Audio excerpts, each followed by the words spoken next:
என் விழிகள் அவள் அப்படிங்கிற டைட்டிலில் நம்ம ஒரு ஸ்டோரி கேட்டுட்ருக்கோம். நேற்று வரைக்கும் என்ன கேட்டோம் அப்படின்னா, மதி வீட்டுக்கு ஜனனி போகிறதுக்கு ரெடி ஆகிடுவாங்க. அதுக்கு அவங்க அண்ணாவையும் கரெக்ட் பண்ணிடுவாங்க.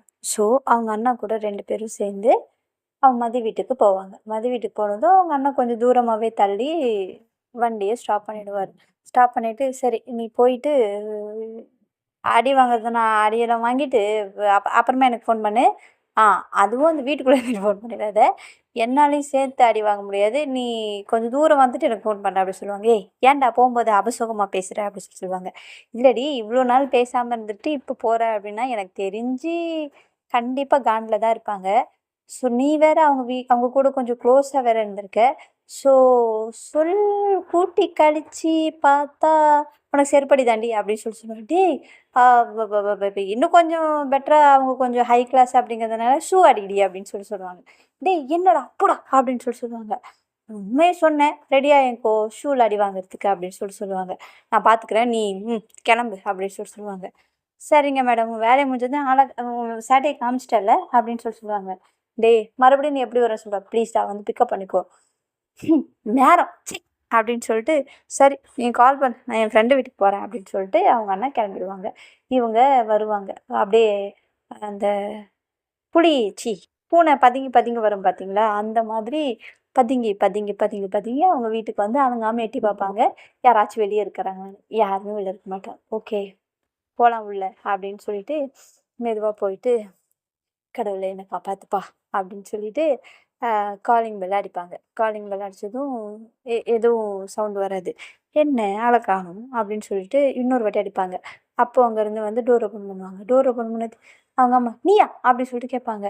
டார்லிங் எப்படி இருக்கு அப்படின்னு சொல்லி சி போ அப்படின்னு சொல்லிட்டு கதவை சாத்துவாங்க. டார்லிங் அப்படின்னு சொல்லிட்டு கதவை பிடிப்பாங்க. பிடிச்சதும் நீ எதுக்கு இங்கே வந்த அப்படின்னு சொல்லிட்டு கத்துவாங்க. என்ன டார்லிங், எல்லாம் உங்களை பார்க்கணுங்கிற ஒரு பாசத்துல தான் வந்தேன் அப்படின்னு சொல்லுவாங்க. எனக்கு பாசம் வேணும், பாயாசம் வேணும், எடுத்துட்டு கிளம்பு அப்படின்னு சொல்லிட்டு சொல்லுவாங்க.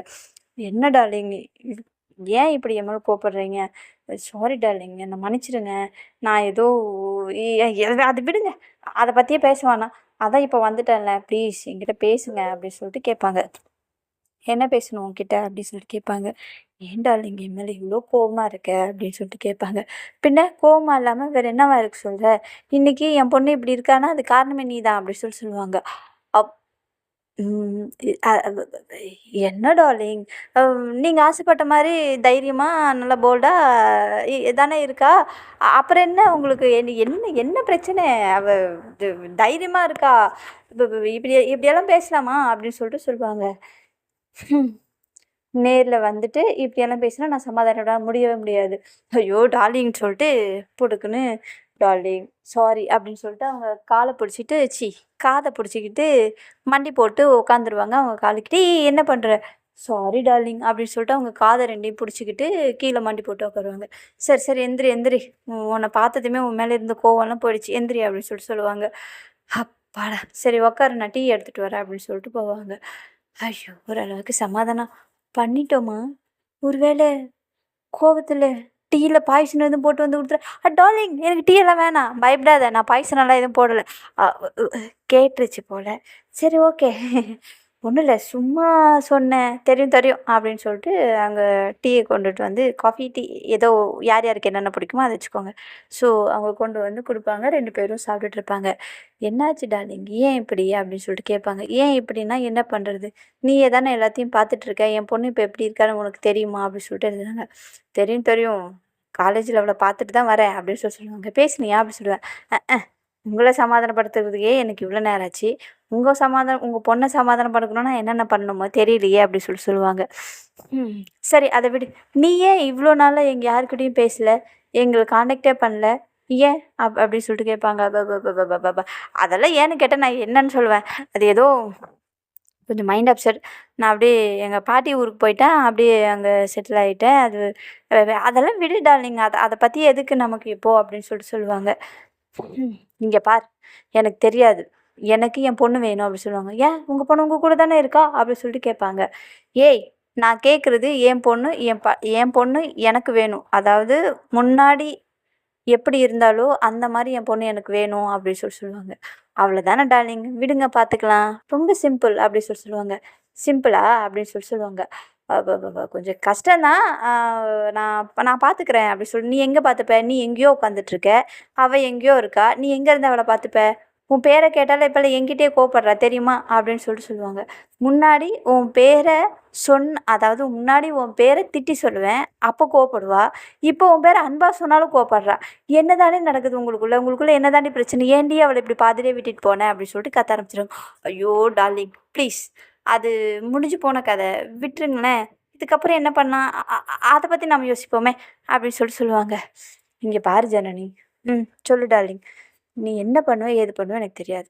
ஏன் பொண்ணு எனக்கு பழைய மாதிரி வேணும். அதே மாதிரி எனக்கும் அவன் மேலே கொஞ்சம் கோவம்லாம் இருக்குது அப்படின்னு சொல்லுவாங்க. ஏன் என்ன பண்ணா அவ அப்படின்னு சொல்லிட்டு கேட்பாங்க. என்ன பண்ணாலா, என்னென்னமோ பண்ணியிருக்கா அப்படின்னு சொல்லுவாங்க. என்ன டார்லிங் சொல்கிற, புரிகிற மாதிரி சொல்லுங்க அப்படின்னு சொல்லிட்டு கேட்பாங்க.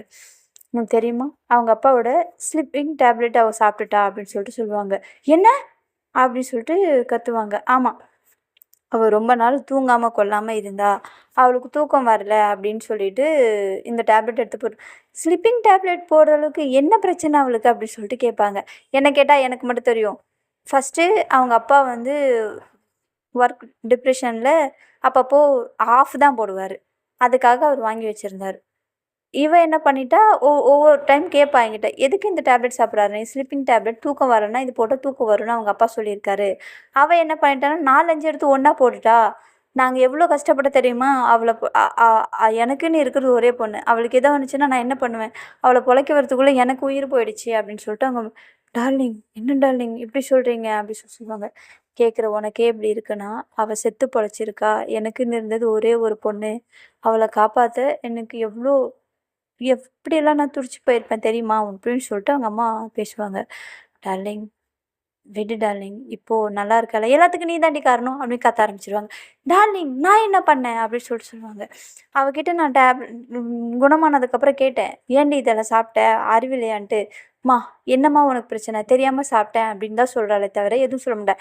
நீ அவ கூட இருந்திருந்தா இந்த மாதிரி நடந்திருக்குமா, தப்பு தான் தப்பு தான், மன்னிச்சுக்கோங்க, நான் இப்படியெல்லாம் நடக்கும்னு எதிர்பார்க்கல டார்லிங் அப்படி சொல்லி. இங்கே பாரு ஜனனி, நீ இல்லாத இந்த ஒரு 6-7 மாசத்துல நிறைய நடந்துருச்சு. அவகிட்ட நிறைய சேஞ்சஸ் நான் பார்த்துட்டேன். அவளாவே இல்லை, அவள் டோட்டலி வேற மாதிரி இருக்கா. யாருக்கிட்டையும் சிரித்து பேசுறதில்ல, யாருக்கிட்ட பேசினாலும் எரிஞ்சு எரிஞ்சு விழுவுறா. அவளாவே இருக்கிறது இல்லை. எனக்கு ரொம்ப பயமாக இருக்குது, என் பொண்ணை நான் இழந்துருவோணும்னு எனக்கு பயமாக இருக்குது அப்படின்னு சொல்லிட்டு அவங்க அம்மா புலம்புவாங்க. ஐயோ டார்லிங் என்ன இப்படியெல்லாம் புலம்புறீங்க, டோன்ட் வரி நான் பார்த்துக்கிறேன் அப்படின்னு சொல்லுவாங்க. இல்லை ஜனனி, உண்மையை சொல்லு, நீ அவளோட க்ளோஸ் ஃப்ரெண்டு தானே, அவள் யாரையாச்சும் விரும்பினாளா அப்படின்னு சொல்லிட்டு கேட்பாங்க. எனக்கு தெரியாது. இல்லை, அவள் மோஸ்ட்லி இந்த அளவுக்கு போக மாட்டா, யாரையோ அவளுக்கு பிடிச்சிருக்கு, என்னமோ நடந்திருக்கு, அதனால தான் அவள் இந்த அளவுக்கு நினைக்கிறா, அது யார் என்னன்னு தான் தெரியல அப்படின்னு சொல்லுவாங்க. அப்போ உடனே ஜனனி யோசிப்பாங்க, ஒருவேளை அந்த 6 இயர்ஸ் பர்சனுக்கு ப்ரொப்போஸ் பண்ணி நோ சொல்லியிருப்பாங்களோ, அவங்க நோ சொன்னதுனால இவ இப்படி பண்ணியிருப்பாளோ தெரியலையே. இங்கே பாருங்க டார்லிங், நடந்தது நடந்து போச்சு, இதுக்கப்புறம் நான் அவளை பார்த்துக்கிறேன், இஸ் மை ரெஸ்பான்சிபிலிட்டி அப்படின்னு சொல்லிட்டு சொல்லுவாங்க. சரி, நான் உன்னை இந்த டைம் நம்புகிறேன், ஆனால் இந்த வாட்டி எனக்கு காலை வர விட்டுற மாட்டேன்ல, ப்ராமிஸ், நான் கண்டிப்பாக அந்த மாதிரியெல்லாம் பண்ண மாட்டேன், அப்போது நான் சொல்கிறது செய் அப்படின்னு சொல்லுவாங்க. சரி சொல்லுங்கள், என்ன பண்ணணும் அப்படின்னு சொல்லுவாங்க. நீ செகண்ட் இயர் அவள் படிக்கிற அதே காலேஜில் ஜாயின் பண்ணணும் அப்படின்னு சொல்லுவாங்க. அதே காலேஜில் எப்படி செகண்ட் இயர் சீட் கிடைக்காது, அதுக்கெல்லாம் நான் பார்த்துக்கிறேன் அப்படின்னு சொல்லுவாங்க. ஓகே, ஆமாம், அது சரிப்பட்டு வரும்னு நினைக்கிறீங்க, கண்டிப்பாக சரிப்பட்டு வரும், நீ அவளுடைய கிளாஸில் சேரு, ஓகேவா. சரி ஓகே, அதுக்கப்புறம் அதுக்கப்புறம் நான் பார்த்துக்கிறேன் டார்லிங் அப்படி சொல்லுவேன். என்ன பார்த்துப்பேன், ஃபஸ்ட்டு அவள் கிளாஸ்க்குள்ளே போகிறேன், அதுக்கப்புறம் கொஞ்சம் கொஞ்சமாக அவளோட ஹாஸ்டலுக்கு போகிறேன், அப்புறம் அப்படியே நான் அவளை கரெக்ட் பண்ணிவிடுவேன் டார்லிங், டோன்ட் வரி அப்படின்னு சொல்லிட்டு சொல்லுவாங்க. நீ என்ன கருமத்தையே பண்ணு, ஆனால் எனக்கு அவளை சமாதானம் பண்ணி என் பொண்ணா எனக்கு திருப்பி கொடு அப்படின்னு சொல்லிட்டு அவங்க அம்மா ரொம்ப ஸ்ட்ரிக்டாக ஆர்டர் போடுவாங்க. அவ்வளோதானே, உங்களுக்கு உங்கள் பொண்ணு வேணும், எனக்கு என் மதி வேணும், அவ்வளோதான், ஸோ சிம்பிள். நீங்கள் சமாதானம் ஆயிட்டீங்கல்ல, இதுக்கப்புறம் உங்கள் பொண்ணையும் நான் அப்படியே கொஞ்சம் கொஞ்சமாக சமாதானம் பண்ணிடுவேன். யூ டோன்ட் வரி, நீங்கள் பயப்படாதீங்க. ஆனால் ப்ளீஸ் எனக்கு நீங்கள் எப்பவும் சப்போர்ட்டிவாக என் கூட இருக்கணும், ஓகேவா அப்படின்னு சொன்னாங்க. நான் கண்டிப்பாக இருப்பேன் அப்படின்னு சொல்லிட்டு அவங்க அம்மா சொன்னாங்க. ஓகே டார்லிங், நம்ம பார்த்துக்கலாம் அப்படின்னு சொல்லிட்டு ரொம்ப ஹாப்பியாக 2 பேரும் அந்த காஃபியும் ரொம்ப சந்தோஷமாக குடிச்சிட்டு அங்கேருந்து அவங்க அண்ணாவுக்கு ஃபோன் பண்ணிவிட்டு, டேய் வந்து கூட்டிகிட்டு போடா அப்படின்னு சொன்னதுக்கப்புறம் அவங்க அண்ணா வந்து கூட்டிகிட்டு போவாங்க. என்ன டேய் சமாதானம் பண்ணிட்டியா அப்படின்னு நல்லா யாரு அப்படின்னு சொல்லிட்டு போவாங்க. என்னமோடி என்ன மாயமந்திரம் பண்ணுறேன்னு தெரியல, ஆனால் அது மட்டும் சமாதானம் பண்ணிட்டேன் அப்படின்னு சொல்லிட்டு போவாங்க. போனதுக்கப்புறம் டேய் ரெடியாக இருந்துக்கோ, நான் செகண்ட் இயர் நான் அவளோட காலேஜ் ஜாயின் பண்ண போகிறேன் அப்படின்னு சொல்லுவாங்க.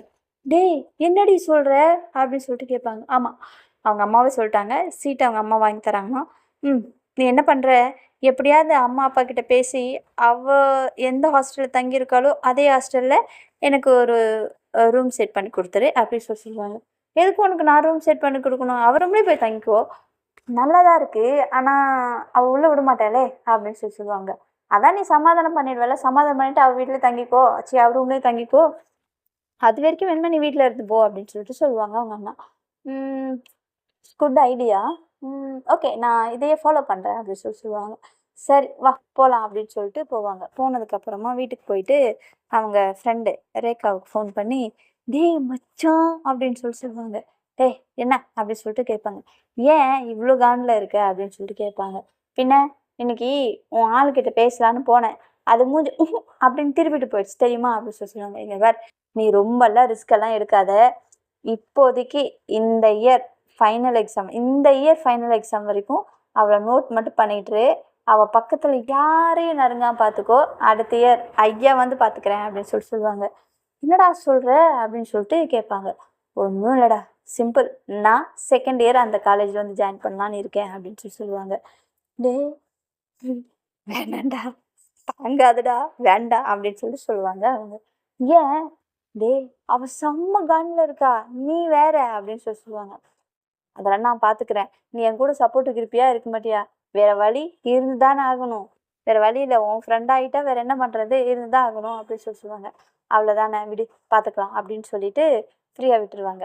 ஃப்ரீயாக விட்டதுக்கப்புறம் ஐயோ இவ்வளோ தூரம் பேசி மண்டையில இருந்து கொண்டையை மறந்துட்டோமே, அவங்க அம்மா கிட்ட அவள் ஃபோன் நம்பர் வாங்காம வந்துட்டோமே அப்படின்னு சொல்லிட்டு யோசிப்பாங்க. சரி உடனே அவங்க அம்மா கால் பண்ணி, டார்லிங் என்ன சொல்லு, அவளோட ஃபோன் நம்பரா, அவளோட ஃபோன் நம்பர் உனக்கு தெரியுமே அப்படின்னு சொல்லுவாங்க. எனக்கு எப்படி தெரியும், உன்னோட ஃபேவரட் நம்பர்னு தானே அவள் சொல்லிட்டு தெரிஞ்சா அப்படின்னு சொல்லுவாங்க. என்ன சொல்கிற, ஆமாம் அவள் ஒரு நம்பர் சொன்னா, அந்த நம்பரு நீங்கள் ஆல்ரெடி பேசி நான் கேட்ட மாதிரி தான் இருந்துச்சு, எனக்கு அந்த நம்பர் தான் வேணும்னு அடம் பிடிச்சி வாங்கினா தெரியுமா அப்படின்னு சொல்லுவாங்க.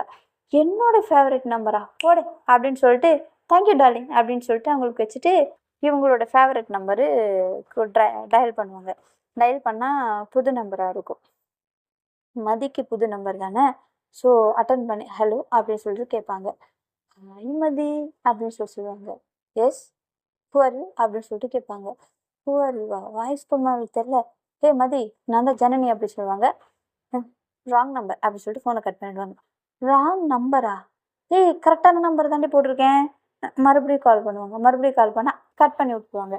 சூப்பரு, எந்த மாதிரி ராங் நம்பர்னு தெரிஞ்சு போச்சு.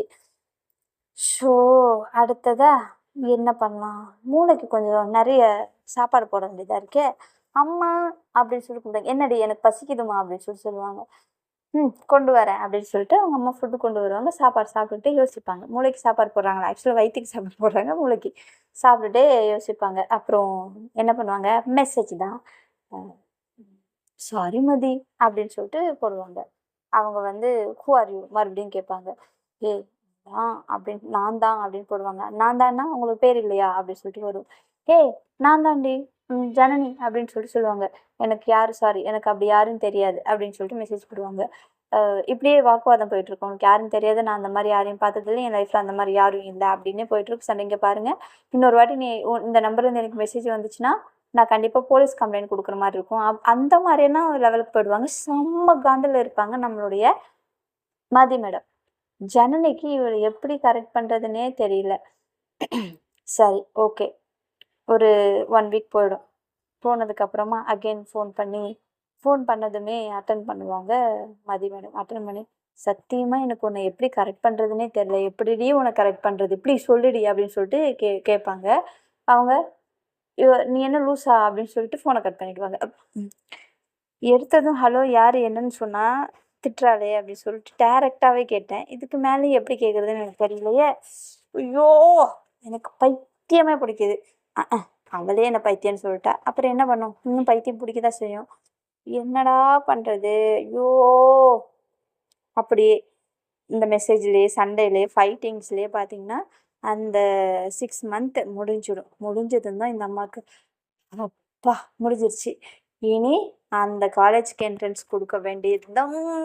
இதோ வர்றேன், இதோ வர்றேன், வர்றேன், வர்றேன், வர்றேன், வர்றேன், வந்துட்டேன், வந்துக்கிட்டே இருக்கேன் அப்படிங்கிற மாதிரி ஒரு ஹாப்பியோட காலேஜ் ரீஓப்பன் அன்னைக்கு இவங்க அஸ் யூஷுவல் அவங்க என்ன பண்ணுவாங்க, ராகிங்கு அந்த மாதிரி இந்த மாதிரி இதெல்லாமே செகண்ட் இயர் இல்லை. ஸோ செகண்ட் ஃபஸ்ட் இயர்லேயே அவங்க சேட்டை பண்ணுவாங்க. செகண்ட் இயரு சீனியரு சேட்டையும் இருக்குது. ஸோ எல்லாத்தையும் கலந்து பண்ணிகிட்டு இருப்பாங்க. அவங்க கலந்து பண்ணிகிட்டு இருக்கும்போது நம்ம ஆள் அப்படியே சும்மா எப்படி ரொம்ப பவ்யமாக ரொம்ப நல்ல பிள்ளையா அப்படியே உள்ள என்ட்ரி கொடுப்பாங்க. என்ட்ரி கொடுத்ததுமே இவங்களுக்கு தான் ஆல்ரெடி அவங்க ஃப்ரெண்டுக்கிட்ட கம்யூனிகேட்டில் இருக்காங்கல்ல. ஸோ கரெக்டாக என்ன பண்ணுவாங்க, மதி மேடம் அவங்க கேங் கூட பேசிகிட்டு இருக்கும்போது கரெக்டாக ஜனனி வந்து அங்கே உள்ளே என்ட்ரி ஆகுற மாதிரியும், அண்டு அவங்களோட ஃப்ரெண்டு இருக்காங்கள்ல, கரெக்டாக மதிக்கு பக்கத்தில் வந்து, "ஏ ஜனனி" அப்படின்னு கத்துற மாதிரி போவாங்க. கரெக்டாக ஜனனி அவங்க கத்துவாங்க. அவங்க உள்ளே என்ட்ரி வருவாங்க. "ஹாய் ரேகா" அப்படின்னு சொல்லிட்டு அவங்க வருவாங்க. "ஏ ஜனனி, உன்னை பார்த்து எவ்வளோ நாள் ஆச்சு" அப்படின்னு சொல்லிட்டு இவங்க ஓடி போய் ஹக் பண்ணுவாங்க. இவங்களுக்கு இந்த இந்த நேம் கேட்டதுமே அவங்களுக்கு அப்படியே ஷாக் ஆகிடும். நம்ம மதிக்கு ஷாக் ஆனது பார்ப்பாங்க. பா அந்த கான்டாக்ட், அந்த ஐ கான்டாக்ட் எப்படி இருக்குன்னா, அந்த பார்வையில் எரிக்கிற மாதிரி இருக்கும். அவ்வளோ கோவத்தோடு அவங்கள பார்ப்பாங்க. அவங்களும் அங்கேருந்து வந்துட்டு இவங்கள பார்ப்பாங்க. அந்த பார்வை வந்து அதே ஃபோக்கஸில் தான் இருக்கும். கொஞ்சம் கூட நார்மலாகாது. பயங்கரமாக முறைப்பாங்க. முறைச்சதுமே பக்கத்தில் அவங்க ஃப்ரெண்டு இருந்துட்டு, "ஜனனி போயிடலாம், அதான் நல்லது, இல்லை கொஞ்சம் கஷ்டம், சொல்கிறதுக்கு ஒன்றும் இல்லை" அப்படின்னு சொல்லுவாங்க. "என்ன பண்ணலாம், சித்த கம்முன்னு இரு, நான் பேசுகிறேன்" அப்படின்னு சொல்லுவாங்க. "ஹாய் மதி" அப்படின்னு சொல்லுவாங்க. "யார் நீ?" அப்படின்னு சொல்லிட்டு கேட்பாங்க. "சூப்பரு, ஃபஸ்ட்டு பால் அவுட்டு" அப்படின்னு சொல்லிட்டு ரேகா சொல்லுவாங்க. "சும்மா இரு" அப்படின்னு சொல்லுவாங்க. "என்ன மதி, என்ன உனக்கு ஞாபகம் இல்லையா" அப்படின்னு சொல்லிட்டு இவங்க பேசிகிட்டு இருப்பாங்க. கரெக்டாக அந்த டைமில் கௌதம் என்ட்ரி கொடுப்பாங்க. "ஹே ஜனனி, ஹாய், நீ எங்கே இங்கே" அப்படின்னு சொல்லிட்டு கேட்பாங்க. "ஹாய் கௌதம்னு" ஷேக் ஹேண்ட் கொடுப்பாங்க. ஷேக் ஹேண்ட் கொடுக்கும்போது இவங்களுக்கு செம்ம காண்டாகும். செம்ம காண்டாகும். இதை வந்து ரேகா நோட் பண்ணிவிடுவாங்க. "ஏய் கௌதம், நீ எப்படி இருக்க" அப்படின்னு சொல்லுவாங்க. "சூப்பராக இருக்கேன் பா, இங்கேயே வந்து ஜாயின் பண்ணிட்டல, அதே ஸ்கூலில் பார்த்த அதே எஃபர்ட்டு, நீ வந்தாலே ஒரு ஒரு வைப்பா, நல்லா இருக்குது, ஜாலியாக இருக்குது, என்ஜாய் பண்ணலாம்" அப்படின்னு சொல்லிட்டு சொல்லுவாங்க. "ஸ்கூலில் இருந்த மாதிரியே இங்கேயே இருக்க போறியா? நான் பார்த்தா அப்படி தெரியலையே, ஆளே கொஞ்சம் சேஞ்ச் ஆகிருக்க" அப்படின்னு சொல்லிட்டு சொல்லுவாங்க. "என்ன பண்ணுறது, எல்லாம் சேஞ்ச் ஆகிடுச்சி" அப்படின்னு சொல்லுவாங்க. "சரி, ஓகே ஓகே, சரி நீ பாரு" அப்படின்னு சொல்லிட்டு சொல்லுவாங்க. "பட் இந்த கெட்டப்பில் நீ பார்க்க சூப்பராக இருக்க" அப்படின்னு சொல்லிட்டு கௌதம் சொல்லிடுவாங்க. இவங்களுக்கு ஏறும் பாருங்க, இப்படி சுருன்னு ஏறும். சுருன்னு ஏறினதும் இவங்க என்ன பண்ணுவாங்க, ரேகா கூப்பிட்டு, "இங்கே வா" அப்படின்னு சொல்லிட்டு கூப்பிடுவாங்க. "என்ன" அப்படின்னு சொல்லிட்டு கேட்பாங்க. ஓங்கி ஒரு அறை விடுவாங்க. ரேகா அடி வாங்குவாங்க. ஆக்சுவலி இது அங்கே விழ வேண்டியது இங்கே விழும். "எதுக்கு வந்த, படிக்க தானே வந்த, அந்த வேலையை தவிர எல்லா வேலையும் பார்த்துட்டு இருக்க, போ கிளாஸுக்கு போ" அப்படின்னு சொல்லிட்டு அவங்க திட்டுவாங்க. அப்போ ஏன் அதுக்கு ஏன் என்ன அடிக்கணும், ஒன்னே அடிக்க வேண்டியதானே, நான் அவங்கக்கிட்ட கற்றுட்டு இருப்பாங்க. அவங்களுக்கு சிரிப்பு வரும். ஜனனிக்கு சிரிப்பு வந்துடும். சிரிப்பு வந்ததும், உங்கள் 2 பேர் பிரச்சனைக்கு நான் தான் கிடச்சேனா? என்ன தான் நீங்கள் எல்லாத்துக்குமே வம்பிழுக்கணுமா? உங்களெல்லாம் திருத்தவே முடியாதா? நீங்களே திருந்தவே மாட்டிங்களா? எப்பவும் டேரெக்டாக எதுவும் ஃபேஸ் பண்ண மாட்டிங்களா? கூட இருக்கிறவங்கள தான் டார்ச்சர் பண்ணுவீங்களா? ஏன்டா அப்படி பண்ணுறீங்க அப்படின்னு சொல்லிட்டு அவங்ககிட்ட சொன்னேன். "டேய் என் ஃப்ரெண்டு, எனக்காக நீ இது கூட பண்ண மாட்டியா? இந்தா விட்டா உயிர் மட்டும்தான் இருக்குது, அதையும் உரிச்சிடுவீங்க பாரு, அடிச்சு அடி" அப்படின்னு சொல்லுவாங்க. "கொஞ்சம் பலமாக தான் பட்டிருக்கும் போல்" அப்படி சொல்லுவாங்க. சரி சரி, ஃபீல் பண்ணாத, கேண்டீனுக்கு போகலாம், நான் உனக்கு லஞ்ச் நான் வாங்கி தரேன்" அப்படின்னு சொல்லுவாங்க. "ஒன்றும் வேணாம், நம்மளும் கோச்சிக்கூடாது, வாடா போகலாம்" அப்படின்னு சொல்லிட்டு அவங்கள இழுத்துட்டு கேண்டீன் போயிட்டு சமோசாவும் பால், டீ பால் குடிப்பாங்க. சரி குடிச்சிட்டு அவங்கள ஓரளவுக்கு சமாதானம் பண்ணிட்டு கிளாஸ் ரூமுக்கு வருவாங்க. கிளாஸ் ரூமில் பார்த்தீங்க அப்படின்னா நம்மளோட மதி மேடம் லாஸ்ட் பெஞ்சு, இவங்க அதுக்கு பக்கத்தில் லாஸ்ட் பெஞ்சு. உட்காந்துட்டு அப்பப்போ இவங்கள கூப்பிட்டுட்டே இருப்பாங்க. "மதி, ஏ மதி, ஏ மதி" அப்படின்னு சொல்லிட்டு. அவங்க கண்டுக்கவே மாட்டாங்க. பிரச்சனைக்கு மேல பிரச்சனையா அவங்க முறைச்சு பார்த்துக்கிட்டு போய்க்கிட்டே இருக்கும். இதுக்கப்புறம் என்ன நடக்க போகுது அப்படிங்கிறதுனால நம்ம நெக்ஸ்ட் எபிசோட்ல டீட்டெயிலா பார்க்கலாம். இப்போ வரைக்கும் ஸ்டோரி ஓகேவா அப்படிங்கிறத கொஞ்சம் கமெண்ட் பாக்ஸ்ல கமெண்ட் பண்ணுங்க. எல்லாரும் ஸ்டோரி கேட்டுட்டு ஹாப்பியா அண்ட் நிம்மதியா தூங்குங்க. Good night.